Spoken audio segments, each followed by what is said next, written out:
Bonjour et bienvenue à ce programme de puissance que nous commençons ce jour. Nous n'avons peut-être tous pas eu l'occasion de jeûner depuis le début du carême, mais nous souhaitons que pour ceux qui n'ont pas pu commencer, qu'ils puissent se rattraper au moins pour cette dernière phase avant la mort et la résurrection de Christ, avant la célébration de la Pâque. Un moment très important pour tous ceux qui s'identifient comme étant des enfants de Dieu, parce que c'est l'acte par lequel le Seigneur s'est donné. C'est en ce moment que le Seigneur a montré, manifesté son grand amour pour l'humanité en donnant son Fils unique. Alors pourquoi le jeûne ou pourquoi jeûner? Jésus-Christ lui-même parlait à ses disciples en disant: nous avons pris pour base dans ce programme les passages du chapitre 5 de l'évangile de Luc. Et il disait, parlant aux pharisiens qui lui faisaient le reproche de ne pas voir ses disciples jeûner, il leur a dit au verset 33, il lui dit: les disciples de Jean, comme ceux des pharisiens, jeûnent fréquemment et font des prières, tandis que les tiens mangent et boivent. Et il leur répondit: pouvez-vous faire jeûner les amis de l'époux pendant que l'époux est avec vous? Verset 35, les jours viendront où l'époux leur sera enlevé, alors ils jeûneront en ces jours-là. Le Seigneur a vu l'intérêt du jeûne dans la vie de ses disciples. Le Seigneur a attiré l'attention à tous ceux qui croient en Dieu ou qui veulent attirer la puissance spirituelle sur eux de jeûner. Qu'est-ce que le jeûne représente?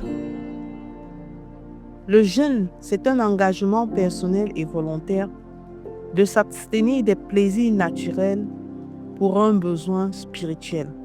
Il ne s'agit pas seulement de la nourriture, parce que les gens ont pensé à tort que ce n'est que les aliments qui sont concernés dans l'optique du jeûne.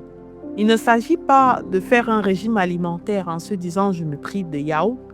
J'entends souvent dire: j'aime trop les yaourts, pendant le jeûne je vais me priver des yaourts. C'est tout plaisir naturel afin de se rapprocher davantage du trône de gloire. Il s'agit de toute distraction. Il s'agit des fréquentations dans des milieux sociaux. Ça inclut aussi regarder par exemple à l'excès la télévision, prendre plaisir à des compagnies des gens ou à des sorties, prendre plaisir à consommer de l'alcool, de la cigarette, etc. Ce jeûne consiste à priver, à se délecter de toutes ces choses afin de se rapprocher du trône de gloire. Il s'agit du sexe, il s'agit des addictions au sexe. C'est pour ça que l'apôtre Paul pouvait dire dans 1 Corinthiens 7, verset 5, que ceux qui sont en couple s'abstiennent seulement pour la prière, l'un avec le consentement de l'autre. Maintenant, en notre premier jour, nous avons parlé de Jésus-Christ, notre avocat, en sous-thème. Il est écrit du chapitre 2 de la première épître de Jean, versets 1 à 2. Mes petits enfants, je vous écris ces choses afin que vous ne péchiez point. Et que si quelqu'un a péché, nous avons un avocat auprès du Père, Jésus-Christ, le juste.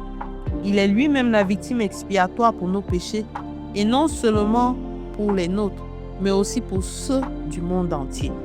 Alors, nous commençons ce programme par implorer le pardon et la miséricorde de Dieu pour tout ce que nous avons commis comme péché contre lui. Il nous rassure, il nous donne l'assurance que Jésus-Christ, nous l'avons, il est notre avocat. Pour nous qui avons péché, afin que nous puissions nous rapprocher du trône de gloire et confesser nos péchés devant sa face.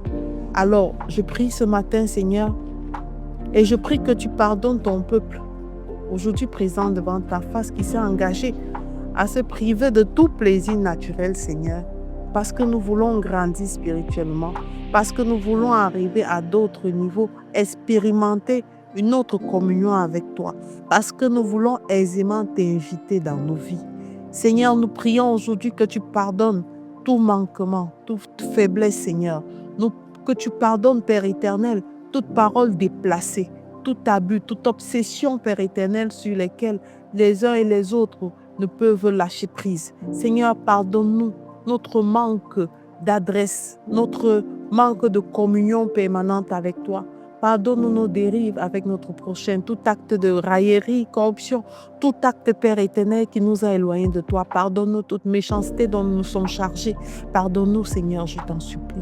Ton peuple est devant toi. Une fille et un fils est devant toi aujourd'hui, Père éternel, prosterné devant ton trône de gloire en train d'implorer ta miséricorde pour tout ce qu'elle a fait, Père éternel, qu'elle connaît, et pour tout ce qu'elle a fait par omission, car tu es celui-là qui voit au plus profond des cœurs. Seigneur, je t'en supplie, pardonne-nous au nom de Jésus.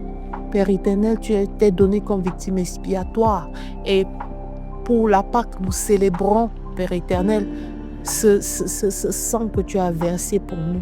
Seigneur, je te prie que par ton sang puissant, que tu viennes laver l'esprit, le corps, l'âme de quelqu'un encore ce jour.